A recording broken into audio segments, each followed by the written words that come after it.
Hi everyone, it's Ichi here and welcome to another episode of the Tangerine Knits podcast. If you're new here, this is my podcast where I talk about what I've been knitting on over the past couple of weeks. And today I've got a pretty springy episode, I think. Although when I think about what it means to have spring knitwear, I feel like it kind of really runs the gamut. I live in Virginia and the weather around here in the springtime is pretty unpredictable. I think we've gone from having a 30-degree day to like a 70-degree day over the past couple of weeks in the same week. So that's the type of weather we're really working with. But I think I can make a case for each of these things I'm going to show you being relatively springy. So we can go ahead and get started with what I'm wearing now, which is my first finished object. And actually, I think it's my only finished object for today. I have a lot of whips. At least for me, it's a lot of whips. So anyway, this is the vest number 2 spring edition by My Favorite Things Knitwear. It is a V-neck vest, and I showed it as a whip during my last podcast. One of the reasons I wanted to knit this was because I wanted to use this yarn combination, which is the Knitting for Olive Merino and the Knitting for Olive Soft Silk Mohair. It's a very infamous, popular, well-beloved yarn combination, but I never used it before because I didn't think that I would do well with mohair, having pretty sensitive skin. In fact, one of the local yarn stores, the owner was telling me that, she really loves wool and like woolly wool, but she just can't tolerate mohair. And I think I was pretty new when I talked to her about that, but I think now pretty new to knitting. And now I think I realized that everybody's skin is just different. Like somebody can really be into rustic wools and not like alpaca or vice versa. So I realized it's really like you've got to try it for yourself kind of thing. And anyway, I decided to try to knit a vest using mohair because I figured that, it's not a lot of knitting, first of all, so it's a low stakes type of thing to try. And also you don't have to wear it against your skin. So if you can't really tolerate it on your skin, it's not really a huge deal. But anyway, I tried it and I'm really glad I did because I actually really enjoyed it. There were a couple of things that I was apprehensive about, I guess. Number one is the amount of shedding of fuzz and little fibers. I've heard several people talk about that for the Knitting for Olive Soft Silk Mohair especially, that it gets in your nose and there's fuzz everywhere and things like that. So I was worried that I would sneeze a lot when I'm knitting, or I just find fuzz everywhere, but I actually didn't experience that at all, at least not yet. When I'm wearing it, I'm wearing it on a white t-shirt and I'm seeing some shedding, but it's not as crazy as I thought it was going to be. So that's obviously good news. I have heard that it depends pretty heavily on what color soft silk mohair you use. I think it depends on the dyeing process can affect the quality of the mohair. So maybe this one just doesn't shed a whole lot.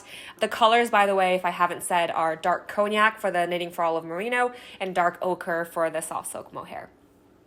I have a swatch that I can show you in detail. So here is the swatch that I knit for this combination. So the two yarns are actually pretty different in color. I bought the yarn online directly from Knitting for Olive, so I didn't get to exactly see what it looks like, and online it's always kind of hard to tell. So I didn't really intend for these colors to be so different. The dark Ocher is definitely a lot more golden, and then the dark Cognac is a pretty true brown, I would say. So when I first received it, I really didn't know how it would look because the mohair has such a sheen and has such a halo that I feel like the mohair color really takes over, especially when there's a lot of sunlight. But when it's not in direct sunlight, I think the dark brown shows up a little bit better. So actually this color is pretty multidimensional. Maybe it happens in all mohairs, but I just feel like depending on whether it's in direct light or not, the color that it reads as can be pretty different, anywhere from a golden, more ochery color to more of a brown color. But I think from afar, the marling it's kind of subtle, which I think I kind of like. Yes, this is the swatch. I have since heard that matching mohair colors to the main strand color is somewhat of an art. I've seen really cool combinations, mix and matching slightly different tones or colors, but this is kind of my first time trying mixing mohair at all with another strand, and I think I'm overall pleased with the result. So for this vest, I was choosing between a couple of different vest patterns, and I think I mentioned in my last video that I chose the vest number 2 spring edition instead of the Stockholm slipover because I felt that this one with the deeper V just is a little bit more effortless, oversized looking as opposed to a properly tailored vest, and I think this just fits my style a little bit better. although the Stockholm slipover is really gorgeous as well and looks, I think, pretty darn similar. And, you know, as a petite knit design, I'm sure it'll be like really nicely constructed as well. But also my favorite things knitwear has 2 vest number 2s. One is the regular non-spring edition, and this is the spring edition, and there's a couple of differences. The vest number 2 is a heavier gauge, so that's worsted plus mohair, whereas the spring edition is fingering weight plus mohair. And also the vest number 2 non-spring edition has just a lot more positive ease, and it's longer, whereas the spring edition is like shorter, and I don't know if you consider it cropped. I probably wouldn't. It's shorter, and also it has less positive ease, but I kind of liked a little bit of positive ease. Again, I wanted not super oversized, but just a more loose fitting type of vest to wear over a shirt or over like a turtleneck. And so I ended up casting on the medium for this vest number 2 spring edition. I think my usual size would be a small, so I sized up to get a more looser fit. The one thing I didn't realize was, so as you saw, I obviously did a gauge swatch, washed and blocked it, and based on that, I thought at first that my gauge was a little bit small. So I thought, great, sizing up would probably compensate for that. But then, as I knitted the garment and I was just checking the gauge on the garment itself, I realized it was the gauge was significantly bigger than I thought it was.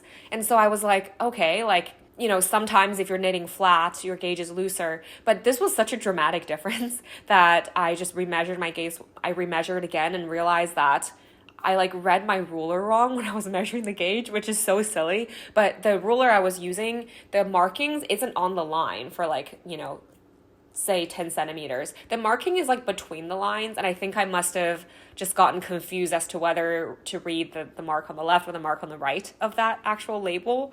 And so I ended up measuring gauge for 11 centimeters. And so of course, like the number of stitches was larger, so I thought my gauge was really small. But in reality, my gauge was actually half a stitch too big for the pattern. So at that point, I had realized that, okay, I sized up and my gauge is too big. So at that point, I was thinking that I didn't want my garment to be like way crazy oversized.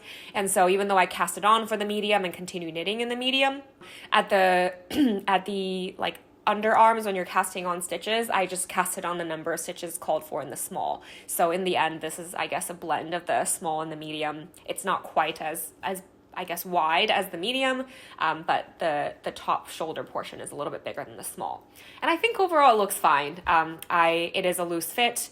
I think when it's too big, like this underarm portion sticks out and it looks a little too boxy, which I don't think looks super flattering on my body type. So in the end, I think I got a pretty good size and got a little bit lucky there.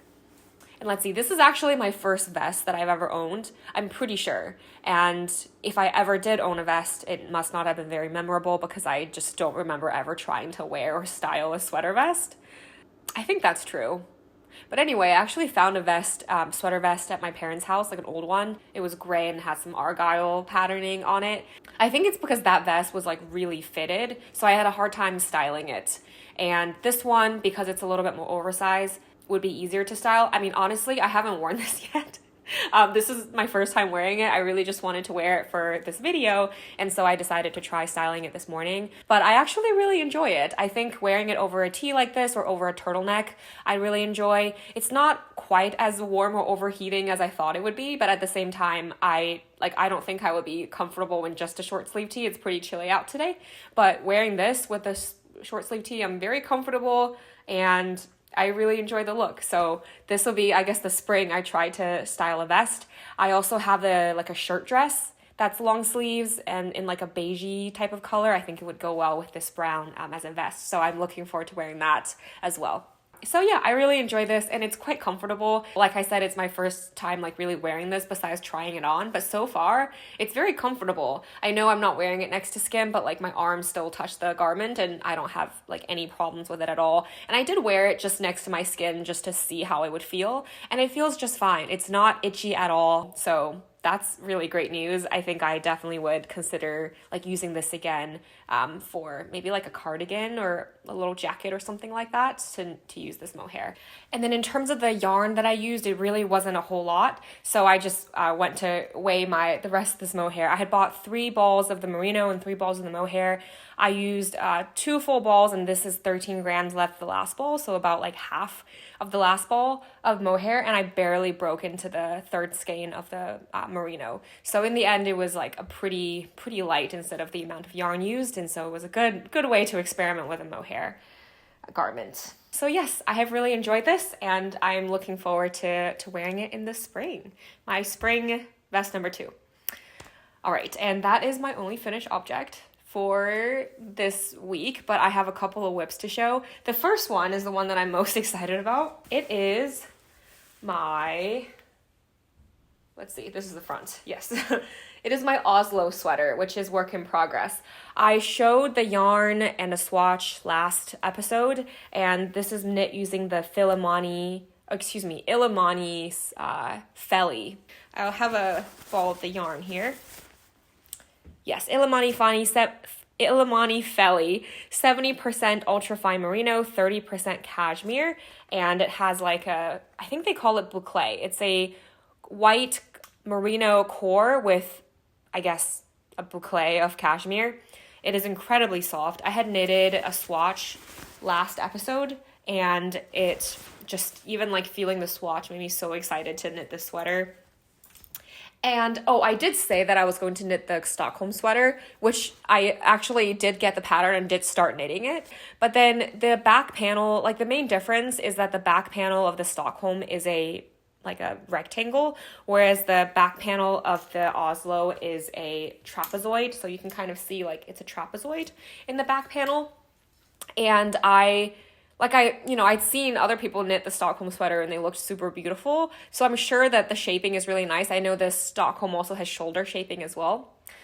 But I was just like getting flashbacks of knitting or crocheting as a new crocheter, all of these garments that are just rectangles and no shaping, and just really not enjoying the way that it looked. I mean, honestly, now that I think of it, I don't think the Stockholm would be like that at all. Like, I've seen other people knit it, it looks gorgeous, and it has shoulder shaping. So it's not one of those like all rectangular panel type of, crocheted garments that I was making before.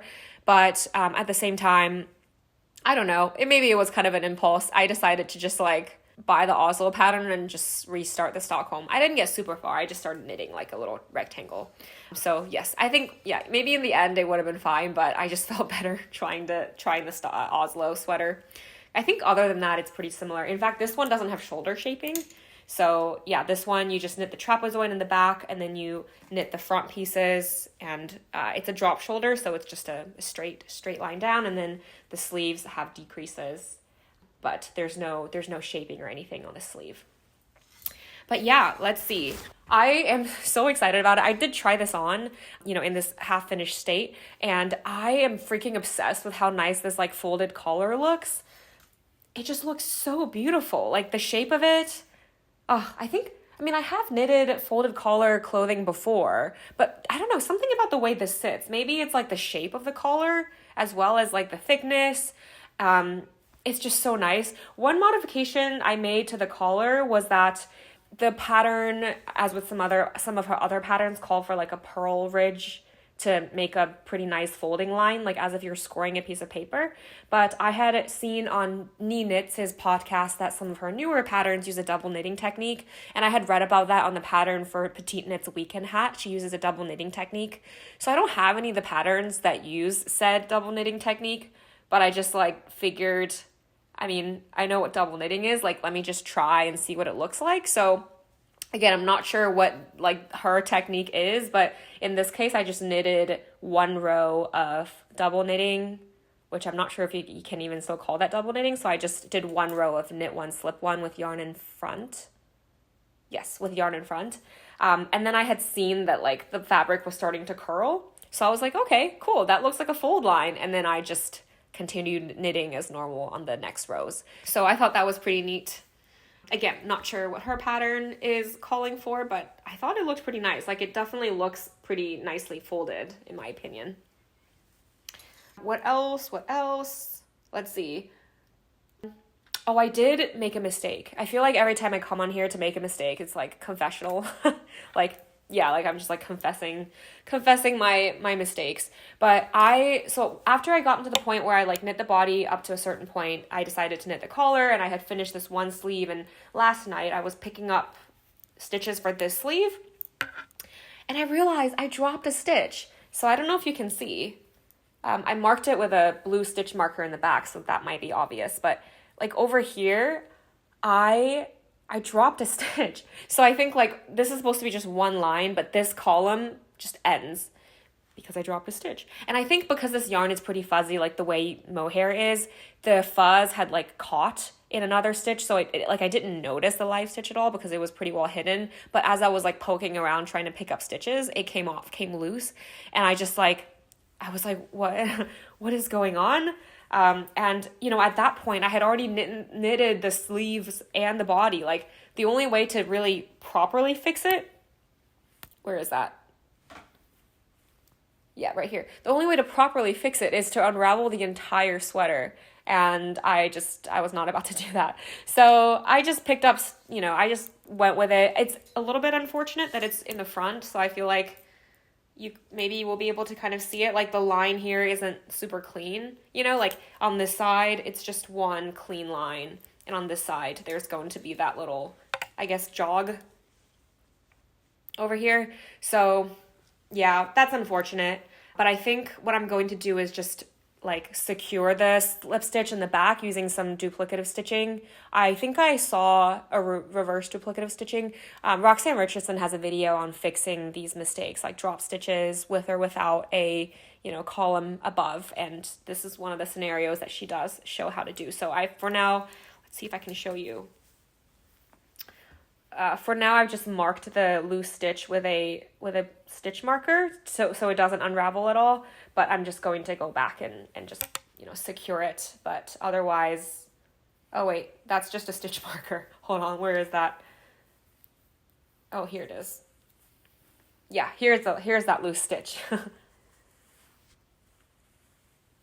Here's that live stitch that I've just marked it, and I'm going to secure it and yeah, somehow try and make this jog as invisible as possible.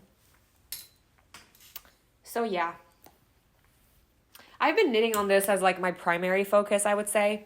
I'm just really excited to wear it. And I think it's pretty springy because I guess it's a DK weight gauge. I think my gauge was like 20.5-ish stitches. It was a little bit hard to measure. Like I was getting between 20 to 20.5-ish. So my gauge was a little bit bigger, and so I knitted an extra small to compensate. So I sized down one size, and so far when I've been trying it on, it fits fine. So yeah, and it feels like an absolute dream. I have never knitted something this soft. I guess it's the cashmere boucle, but oh, it just feels like a little cloud, like no itch factor whatsoever. It's amazing. I got this at a local yarn store in the clearance section, and I got, I think like 6 or 7. I got 7 balls of this in this color to make sure I had enough. Because, you know, like if it sells out, there's not an easy way for me to get another ball, especially like in the same lot number, like color lot number, dye lot. So I like as insurance bought super extra. I think I'll end up having 1 extra ball. So it's not like the end of the world. But like it was so nice that I went back to try to see if there's any other colors that I can get, because I would love to use this yarn again for something, but I think they were all sold out. So yeah, oh well, I'm really grateful that I got to try this in this color. I think it's a really nice color too. There's definitely some heathering. The color is called like ash/bone. So the white, which is the bone color, is the color of the merino, and then the bone is that like gray boucle cashmere. And overall, like you can see, it just has like a really nice, beautiful heathering. Oh, I think it's absolutely lovely. I just want to like hug this sweater forever. It's so nice. Oh, one other thing about the Oslo sweater I forgot to mention is another modification I made for the collar, which is that, so this is a folded collar. You pick up stitches, you knit in rib, and then you bind off and sew it down. And so the pattern called for you to bind off loosely in rib. And so I like kind of started to do the, regular knit one, pass the stitch over it, I think something like that. But I just had a hard time making it loose. I think because this yarn is like, it sticks to itself a lot. It's difficult to like make it loose, I guess. I don't know, maybe it was just me, but I ended up doing the Jenny's surprisingly stretchy bind off. It was my first time trying that bind off, and it was a lot easier than I thought it would be. You basically do like extra yarn overs between binding off, and you like bind off, you like pass stitches twice. You can watch a tutorial on that would explain it much better. But it's so stretchy. Like, I feel like for my Sunday sweater, I just maybe bind off regularly, and like I can still fit it over my head, but there's not that like elasticity along the edge where I sewed it. And I know like when I do the whip stitch, that also limits the elasticity, but I'm really pleased with how this turned out. It just feels like I will have no issue putting it over my head. I think I'll likely have to sew an elastic through the collar just to keep it in place. I don't know why I just like stretched it out vigorously, but I just wanted to show you the elasticity. So yeah, that was another modification I made that I'm glad about, at least for now. Oh, and yeah, I would consider that a spring sweater because it's pretty light. I can wear it next to skin, and like the color isn't, I feel like the neutral gray color it's also appropriate for spring. I feel like because I said this was going to be a springy episode, I have to like justify why at this point. So yeah. So going forward, that's probably going to be like one of my top priorities to finish the Oslo sweater. And I'm excited to share that with you when it's done. All right, on to my next whip. It's springy because it's a tank top. I mean, it's a merino tank top, and I feel like in Virginia, it's so hot and humid in the summer. Like I can't fathom wearing anything wool in the summer here. So I think it's a spring piece. And I didn't get super far, but this is the beginnings of a twisted loop top, or twisted loop cami? I think twisted loop top. So I have knitted the front panel and the back panel. I think I'm basically ready to join in the round. I need to measure this part. I think whenever I need to like break out my measuring tape to measure something, I just put it away until another time when I feel like measuring. It looks super tiny because it's ribbed, but I'm pretty confident it's going to stretch out, I hope, at least. I did gauge swatch, so I hope that, everything remains accurate. And I'm knitting a size small. Oh yeah, I feel like gauge swatching is always a little bit tricky for me in rib, just because like, I don't know, I feel like the amount of stretch really affects the gauge, but I'm not really sure how much to stretch versus not stretch. Like, I think I need to stretch it a little bit to make sure it lays flat, or at least like you're making sure it's not fully compressed, but I don't want to like stretch it super much. I mean, I guess it's rib, so it's relatively forgiving, but whatever. I think my gauge will be hopefully just fine. So the way this is made is you knit this triangle piece in the front and this other triangle piece in the front, and then you join that, knit like the whole front panel, and then it's a provisional cast on for the strap. So then you can just pick those stitches back up, or I guess slip those on to a needle, and then again you knit one like triangle in the back, the other triangle in the back, and then you join the back panels and you knit flat like this. And so I need to get a little bit more length before I can join to make the armholes. So this pattern so far has been so extremely clear. I have been really impressed by it, and the cable design is what I'm really excited about as well. It looks super nice. There's going to be a couple of, they're kind of spaced apart. Like after a while, there's another repeat of the cable pattern. And yeah, I really like it. I first saw this on Handmade by Florence's podcast. She knit this, I think, last spring or something. It was a while ago. And I've liked it ever since. And so one day it was like a warm week, one of those warm days in spring, and I just felt very inspired to cast this on. And it is also another gray object. I feel like now I'm knitting like two gray things, whereas the last month I was knitting like only brown things. Like, let's see, my Ingrid sweater was brown, and this is brown, my Ova socks was brown. I was knitting like nonstop, all brown everything, and now I'm knitting two gray things, so I really wanted to switch it up, I guess. And so the next whip is a lot more colorful, and it is a pair of socks. Look at these colors, like this is bright. And let's see, I feel like now I've wrote myself into making a case for why this is springy. I feel like the colors, like you can always wear socks in the spring with some Birkenstocks. Anyway, I got this, I showed this yarn in my last knitting podcast, and this is the Smooshy Dream Life in Color, Smooshy Dream in Color, something like that. And I've since gotten it wound up, and it looks so different wound up than in the skein. So in the skein, it was like, I don't know, like it was the way they wound it up. There was like a huge section of just the pink and a huge section of just the gray, but it's actually like kind of not what I expected the stripes to knit up when I was looking at the skein. Like I thought it may be like long stripes. Like this is the back of the foot where it's just stockinette. It's like single row stripes, and the pattern is so regular.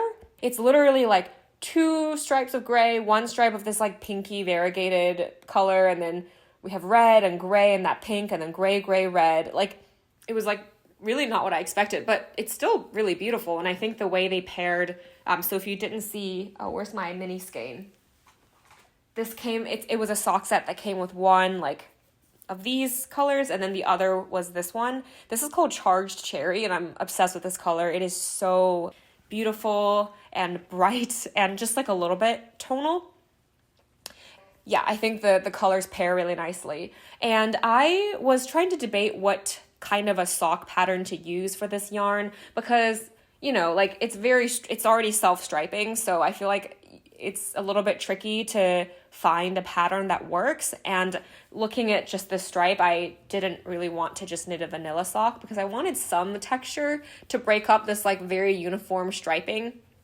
And so this is where I arrived at, but I'll show you what I started to try to do, which I started knitting another sock, and I was knitting it toe up. This is using the stitch pattern for the Hermione Everyday sock. So I saw that True Lane on her podcast talked about the Hermione Everyday sock, and I really love the pattern. And so at first I thought that might work for this yarn, again, before I really realized like how the stripes were going to knit up. So I tried the stitch pattern here, and this is basically like a patterned broken rib-ish type of pattern, and I really, really love it. But I just feel like it doesn't show up as a pattern because of the stripe. Like the pattern reads vertically, but because there's so much, like every row is different, you don't really get to see the pattern vertically because it's broken up by those horizontal stripes. And I mean, honestly, like when I look at it now, the pattern is pretty interesting. Like the texture seems really, really interesting, but it doesn't look like there's a pattern to the texture, if you know what I mean. It more just looks like squiggly lines on every stitch, which actually could be cool. Like now I'm thinking maybe I will do broken rib. Oh wait, that is what I'm doing. Wait, okay, so let me back up then. Maybe I could just do like broken rib, like 1 by 1 broken rib. That could look cool to add some texture and not have to rely on like the slightly more complex pattern for the Hermione sock. Anyway, I do still really want to knit the Hermione Everyday sock, but probably just in a less self-striping type of pattern.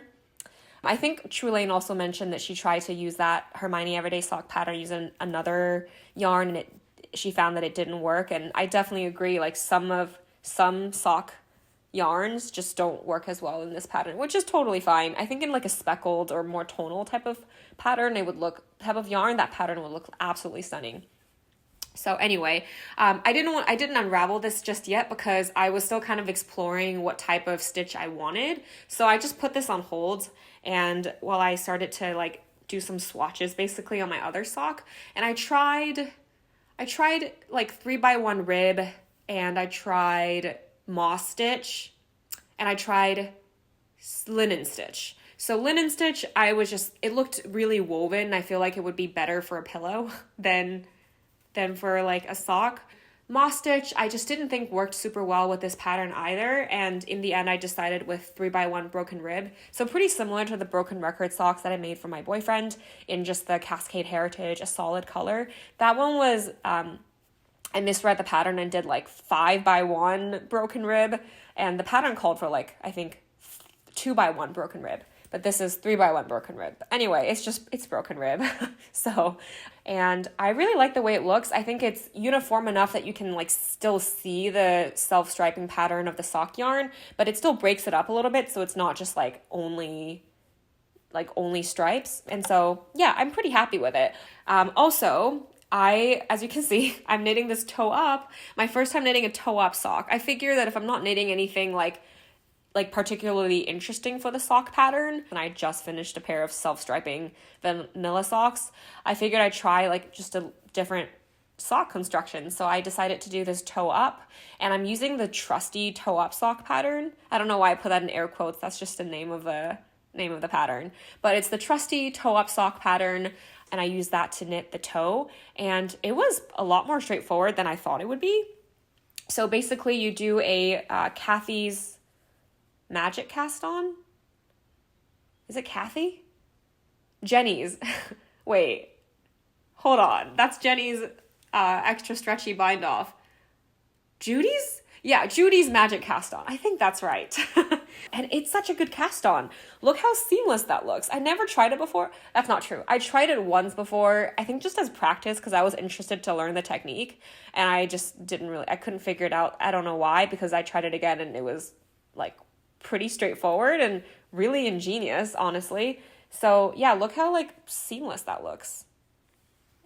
You basically cast on like this part of the toe, and then you do increases on either side until you get to your stitch count, which for me was 64 stitches. And then I just knit, I should show on this sock that I actually knit up. I just knit the foot, and then I decided to do a Fish Lips Kiss heel again. So the same heel I did for my vanilla socks from my last episode. And so here is the Fish Lips Kiss heel. I mean, I still think I like the look of the heel flap and gusset a lot. Like, I just really like the texture of the slip stitch heel, but I just didn't want to deal with gussets for this sock. I just wanted to knit it up. So yeah, I'm pleased with this heel. I tried it on so far. It's already like at a stage where you can try it on, and it feels pretty comfortable. It's a little bit short, I have to admit. I didn't follow the cardboard foot method for the Fish Lips Kiss heel just because I was a little bit lazy. I didn't feel like tracing my foot on a cardboard and then measuring the ankle bone. I also think I may need help with that because you have to stand like really straight up. Otherwise, where your ankle bone is located moves if you're like leaning forward or back. And I just didn't feel like bothering anyone to help me measure, like draw my ankle bone. So I just measured like the length of the foot of another sock that I made. And it was like 17.5 centimeters, I think. So I just knit that much, and maybe it's from the toe to the heel line. That was 17.5 centimeters. So I just did that, and it fits. I think with blocking, it should stretch out just a little bit to make it comfortable. It's not like too small, it's just a little bit snug. And then the yarn, my first time using Smooshy, and when I showed it in my last video, a lot of folks commented like, oh, it's a dream to knit up. It's so nice, and it's so true. I have really thoroughly enjoyed knitting this. It's just like the yarn just feels so like bouncy and elastic and smooth, but not like super synthetic-y. It just feels really nice. And it is Smooshy. Like, it is the marketing, but also like just, it's Smooshy. I can't argue with that. I also just like have been wearing my hand knit socks like nonstop. I have knit 3 pairs of socks for myself, but one of them I left at my parents' house. So I have like 2 that I can rotate, and I just could use another one in my rotation. So here's this. I'm also like thinking a lot about other socks I want to make, and there's a couple on my queue. Let me show you. So I actually unraveled my swatch, but I started swatching this yarn. This is the Malabrigo Ultimate Sock. Yes, Ultimate Sock, the one with nylon content. It's superwash merino and nylon, and I swatched this held double, trying to see if I can meet gauge for a DK weight sock, because I was interested in trying a DK weight sock, but it was just like quite thick, and I was like, decidedly this is not springy, or just like that could be nice for like a winter sock, but I decided not to do a DK weight sock with this held double. I still would like to try a DK weight sock, but maybe with like an actual DK weight sock yarn. But anyway, I want to use this to knit a sock. I know this is like an autumnal color, but it really reminds me of caramel corn. I think the color is called caramel, and it just looks like caramel corn to me. I really want to knit like a cable-y sock, so stay tuned. I will definitely finish this first, and then maybe I'll go get onto this one. But that's neither here nor there. I think that's all I have to say about this sock. So maybe it's time for the acquisition? Okay, I'm sure you're tired of hearing everybody say this, but I didn't intend to acquire any more yarn, but I did.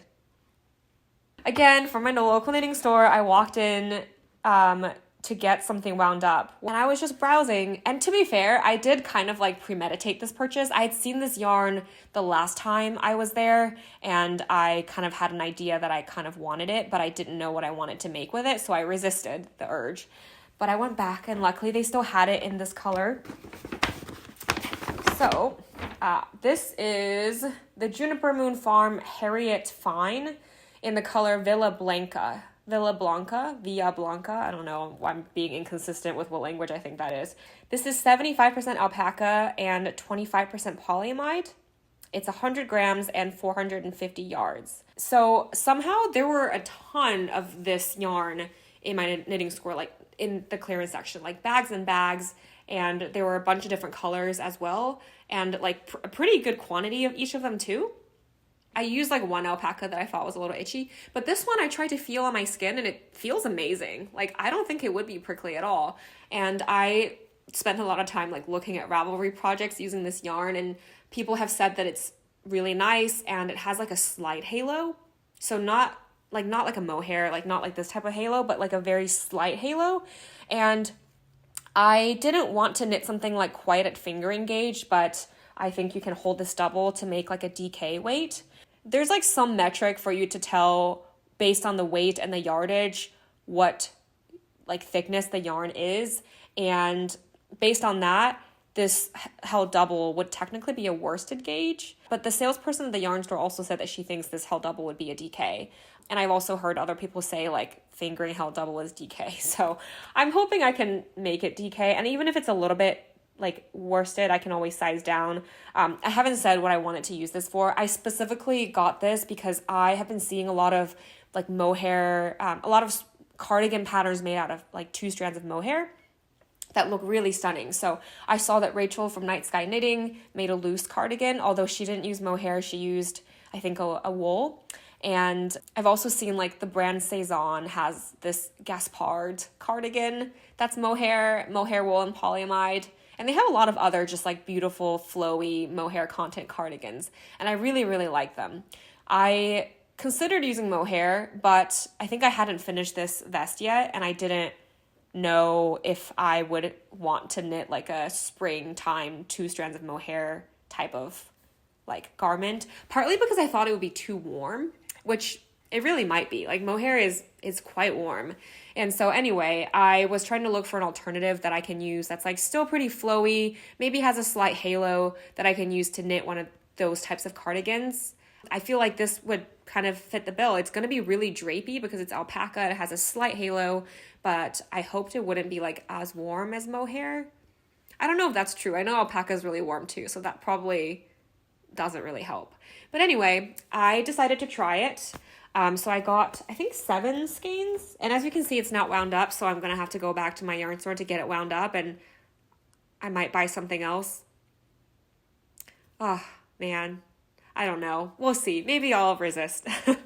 So yeah, I haven't swatched it up yet. The pattern that I said I wanted to make, I think I mentioned it in my last video, was the Whitmore cardigan, but I've also seen a different one called the Joya cardigan that I really like as well. So I think I'm leaning a little bit towards the Joya cardigan, but I definitely want to swatch first to see like what the gauge comes out at before I get the pattern. Because if I really can't meet gauge or can't even size down to get the right gauge, then I need to find a different pattern. But I haven't swatched yet because it's still in skeins and I need to get it wound up. I feel like I keep thinking that maybe I should just get my own Swift and winder so I can do it at home. But I don't know. For now, I'll just keep going to my yarn store and giving them my money, I guess. But yeah, I'm really excited to use this. Oh, they do have a DK version, but you know, this was half off. So this is originally $22.25 and I got it for like $11 per 100 grams. So even if I have to hold it double, I think it's still pretty good. So that is my plan. I definitely want to finish my Oslo sweater first. I think after that, I would be comfortable casting on another cardigan. Like I don't need to finish my sock or finish the twisted loop top before I start another piece. I don't like to have too many like large pieces on my needles just because, I don't know, I don't like to leave things unfinished. I feel like if something is in progress, I just want to finish it. And so when I feel like I have too many things to finish, it makes me just want to get to the finish line when I'd rather just like enjoy the process. I will say last time I also swatched using the Filcolana Peruvian Highland wool for like that blue color. And I had wanted to use that to make like a sweatshirt type of sweater. I'm still thinking the sweater number 23. And so I've been like really itching to cast that on just because I really want to wear that. But as the weather gets warmer and warmer, maybe my motivation will decrease. So I'm not sure if I'll ever cast it on before like the fall. So we shall see. I'm still debating if that's what I'll cast on next or if it's going to be that white cardigan. So guess we'll find out next week. So yes, that's a wrap on today's video. Thank you so much for watching. Thanks for being here. And I hope that you're excited for the spring weather, whatever that may look like in your neck of the woods. And happy knitting. Bye, everyone.